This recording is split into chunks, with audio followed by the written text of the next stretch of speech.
Hey guys, how's it going? CoderMan here. In today's video, I want to talk about a subject that not a lot of people love to deal with, but sometimes it's a reality, and that's when to fire a client.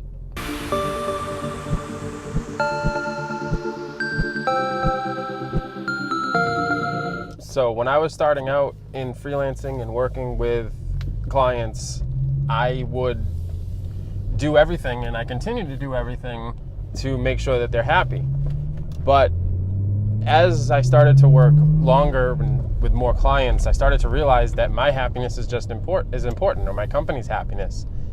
And if you're dealing with somebody that is not fun to work with, even if they're your highest paying client, if they're not fun to work with, or they're not inspired, you're not inspired working with them, and you dread their calls, their emails, or whatever, it's not a good relationship. So if you're dating somebody and as much as you want to be with that person, it's not the correct fit, you should break it off. It's healthier for everybody. And it's the exact same thing when dealing with a client. I've had clients that they've been great projects. I really enjoyed working on them, but their work ethic or their business sense, or sometimes even legal reasons, like I just didn't want to be involved. As I started to learn more, you have to break free.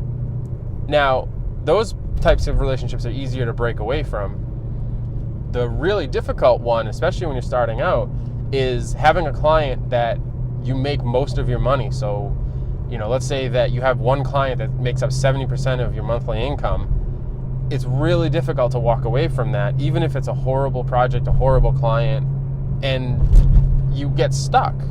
It's the same thing if you're in a dead-end job. You don't have that self-worth or that ability to just break free and say, you know what, I'm going to go do what I want to do, because working with this person is not it. This is not what I want to do. And it takes a lot of time, it takes a lot of experience, and it takes a lot of digging deep and finding your self-worth and knowing that something better will come along, because it always does. And I've found every time that you would ship a project and you just decide, you know what, I respectfully don't want to work with this person anymore, or this group, or this company, or whatever. Leave on good terms. Definitely be professional. Don't just call up your client and say, you know what, I don't want to work with you anymore, and hang up. That's not going to get you anywhere in life. But ship the project, or whatever it happens to be. Do the thing and move on and have no regrets. If you're working for somebody and you don't like what they're doing, or you don't like where the business is headed, unless, I guess, you're in a situation where you're providing for your family and you don't think you're going to be able to get a job right away, and you don't have savings or whatever, maybe you don't want to back out and go do something different. But it's the same kind of thing. You have to value your self-worth. You have to value the fact that we're not on this planet that long in the grand scheme of things. And why would you want to do it? Why would you want to spend it doing something that you hate, or that you don't enjoy working with those people or that project? So that's the high level of, firing a client. Now, how do you actually do it? Well, there's a couple of ways you can go about it. Like I said, you finish the project and leave on good terms. Always a good idea. But you may also have a scenario where you have to bail on the project in the middle of it. Maybe it's against your ethics, or whatever it happens to be. Yeah, this is a sticky situation, because you don't want to ruin the relationship in a way that it hurts you in the long run. You also don't want to leave them high and dry, because it's not smart business sense. And there's a couple of ways you can go about it. One of the ways that, and I've only had to do this very, very rarely, maybe 2-3 times in my career, is find somebody else, be very open with them about the type of project that they're going to be involved with. Find somebody else that's a fit for that project and present an intro. And if it fails, then you finish the project and you do the professional thing. But if you give the client a better alternative, maybe somebody, let's say, for instance, somebody hires you and they want to build an entertainment website, and they're vague about it because whatever reason. Let's say that they want to keep their idea close to the chest. So they say, I want to build an entertainment website.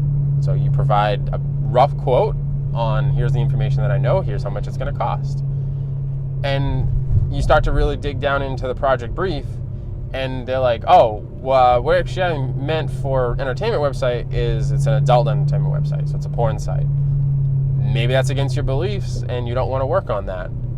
Rather than just say, oh, you know what, I don't want to work on this, I'm done. You know, if you have somebody that works on those projects, those types of projects, then why don't you just do an intro, and you kind of, you help out your friends to get a project, and even though the client knows that you didn't want to do it for whatever reason, they realize that you helped them out. And that's really all you're supposed to do in a service business, is provide solutions. You're supposed to help out your clients.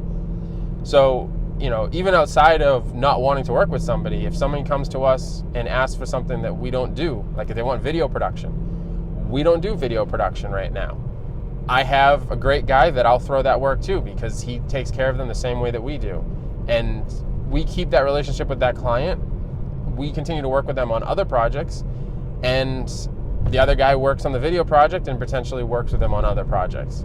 Now, if that client needs more video work, they might come to me, or they might go directly to him. In terms of, walking away from a project or, trying to fire a client, what ends up happening is if you just walk away, you burn a bridge.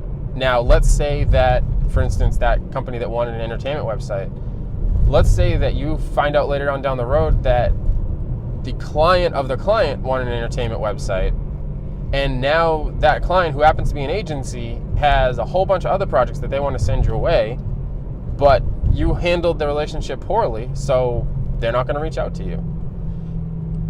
And what ends up happening with that is like I said, you burn a potential bridge. You destroy a relationship that could have had other avenues that would have been beneficial to everybody. So if you have to fire a client, definitely think about it. Involve other people. If you have freelancers and stuff working on the project, definitely involve them, and come up with an amicable solution for everybody involved. Now, the other time that you fire a client is if you're not happy. Like I said, even if they are your highest paying client, you're just not inspired. You actually dread working with them. Get rid of them immediately. Do not slow down. Do not pass go. Get rid of them right now, because it's going to bring you down, and that's going to reflect on your other projects that you otherwise, really enjoyed working on. If you have a client that's draining you, it's going to, all your other relationships, both professionally and personally, are going to suffer. You can ask my wife. If I have a project that I don't like working with a client, she knows it better than anybody that it affects my other working relationships, because I'm always thinking about how I don't want to work with that person anymore. It's a bad fit. It's a bad project. It's, whatever the reason is. And we have to cut them loose. So there's kind of the, how to fire a client in a professional way, not be a jerk about it. Hopefully that helps you guys. If you have any questions on this topic, leave a comment below. Please like and subscribe, and I will talk to you guys soon.